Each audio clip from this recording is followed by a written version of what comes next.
morning, guys. All right, so today I'm going to be taking some time to show you a really nice morning routine to help develop your ability to kick and also develop your leg strength. One of the most important aspects of martial arts for me is learning how to use all of your tools to defend yourself. So I'm not going to talk about how to use kicks for self-defense, but instead I'm going to be focusing on how to develop your kicks so that you can use them later on. So let's go ahead and get to it. Alright guys, so the first drill that I'm going to be showing you this morning is one of my favorite drills, which is a basic balancing exercise. I'm going to be showing you two versions, and it's so simple that you can be doing it while drinking your morning coffee or just waiting for it to brew. So this first exercise is about getting the knee as high as you can and extending the leg out into different directions. So we're going to use a front snap kick, we're going to use a hook kick, and then we're going to use a side kick to demonstrate this. So what I'm going to do is I'm going to bring my knee up, and if I'm standing on a clock in front of me, it's 12 o'clock, 3 o'clock's here, 6 o'clock is behind me, and 9 o'clock is over there. So I'm going to bring my knee up and point my toe down, and then I'm going to extend my foot out into a snap kick towards 12 o'clock. Then I'm going to rotate my base, I'm going to rotate myself, keeping my foot right where it's at. I'm going to rotate, and then I'm going to turn my heel to face 3 o'clock while I extend my toe out to probably about 2, and this is our hook kick. Then I'm going to bring that knee back, I'm going to thrust, so that's 12 o'clock, to about 4:30 to practice my side kick. I'm going to bring it back, and then I'm going to work it on the other side. Generally speaking, when it comes to kicking for self-defense, you never actually want to kick above maybe like a 90 degree. Most people say above your waist, but I think a side kick to the liver or the hook kick to the liver is still a very potent tool. But think about it, you generally don't want to be kicking at higher than a 90 degree for self-defense. And this is just due to the concept of closest weapon to closest target.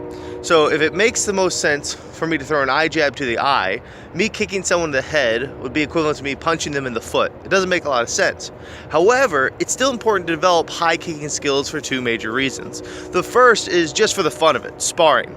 When you're sparring with somebody, being able to kick high gives you an extra tool for kickboxing, and that extra tool really goes a long way. But more importantly, kicking high helps develop the strength in your legs, which makes your low kicks that much more powerful. So I strongly recommend learning to kick as high as possible so you can develop the leg strength in order to deliver really, really incredibly powerful and quick low-lying kicks.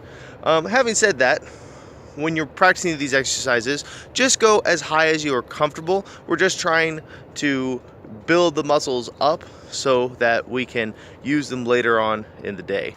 All right, so for this next one, what we're going to be doing is we're going to be doing the exact same drill, but instead of keeping our foot planted and firing at different points in the clock, now we're going to do the same 3 kicks, but we're going to be rotating our foot and firing all the kicks in the same direction. So more like you have an opponent in front of you.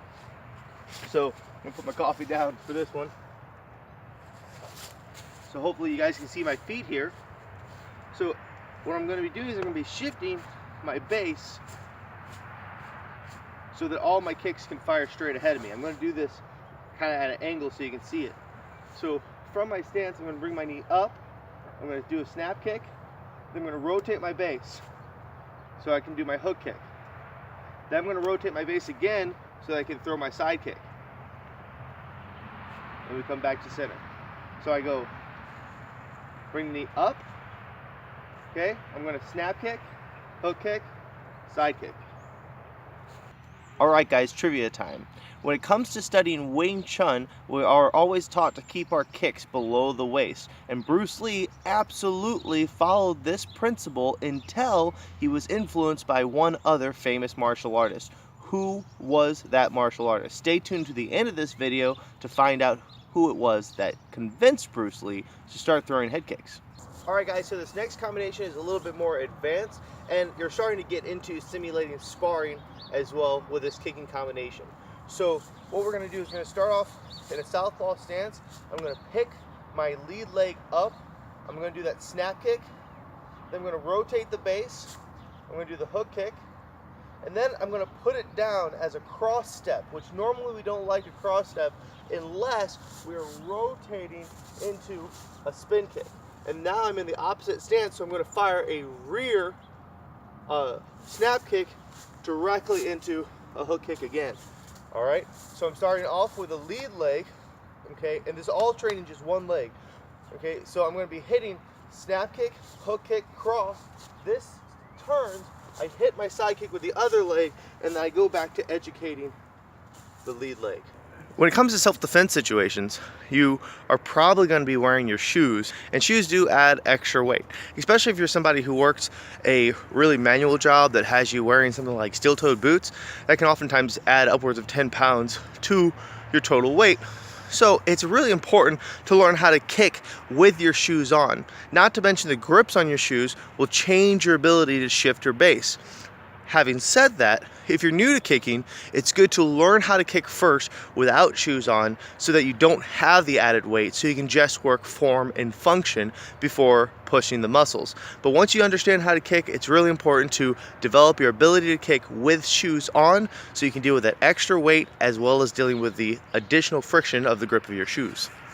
Time to answer the trivia question. The question was, who convinced Bruce Lee to start working on throwing high kicks? And the answer to that question is Chuck Norris. At the time, Chuck Norris was a world champion kickboxer. He wasn't famous for Walker, Texas Ranger, or of course being the strongest man in the universe and all the crazy stories we hear about Chuck Norris today. At the time, Chuck Norris was just an excellent kickboxer who trained with Bruce Lee, and he agreed with Bruce Lee that in a self-defense situation you probably shouldn't kick higher than 90 degrees. However, he taught Bruce Lee that it was important to be able to kick at that very, very high level so that you'd be able to have another tool for sparring and, like I was saying, develop your leg strength to make your low line kicks even more powerful. Not to mention, high kicks look really cool on the silver screen. Alright guys, you know the drill. If you like these videos, subscribe. If you really like these videos, subscribe and click that little bell button. And if you do anything, be sure to share us with your friends and family so you can help the channel grow. So I want to ask you guys a question. What self-defense topics would you like to see me cover in further videos? If you live in the Indianapolis area, please sure to check us out at theschoolofselfdefense.com.